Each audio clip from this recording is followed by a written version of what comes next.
Does water bath meat taste funky like pressure can meat? It's Jen again. I have this question, and I actually am very excited to answer this. You see, a lot of people have misconceptions about me or rebel canners or the Amish in general. They say we want to steer away from the government, we're anti-government, so that's why we don't use a pressure canner, which doesn't make any sense because it's just pressure canning. It's not that serious. I decided to water bath everything when I stumbled on Make It Make on YouTube, who talks about Amish canning, and she did comparisons on pressure canned meat to water bath meat. She did the exact same recipe, opened both jars, and tasted, and every single time the water bath meat was better quality. Now, of course, I don't have a pressure canner. I've never pressure canned in my life. I haven't tasted pressure canned meat, so I can't give you my opinion on that.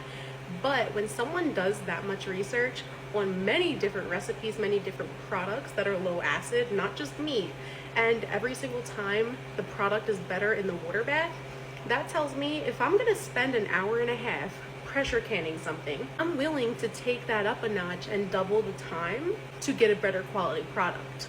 In my experience, I have water bathed a lot of meat, and I can tell you that it is very tender. You can add meat raw to a jar, process it for 3 hours, remove the jars from the canner, and you've got a slow cooked meat. It's just like putting it in the crock pot, except it seals, it's sterile, and you can eat it a year later. I have heard things like pressure canned meat turns out more charred. It doesn't taste burnt, but it tastes more burnt. That's what I've heard from other canners who've done the comparisons. I'm in no way, shape, or form against pressure canning. If I didn't have the time for a water bath, I might consider pressure canning. So I'm a never say never type of girl. But for right now, I'm okay with the 3-hour water bath. I really like the end result of all my food. It doesn't bother me that it takes 3 hours. I can go clean my house, go to my garden, take a nap.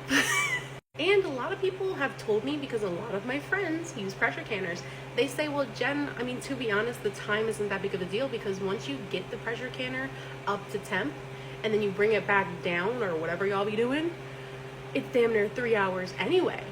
So I'm not trying to convince you of anything. This is just my perspective.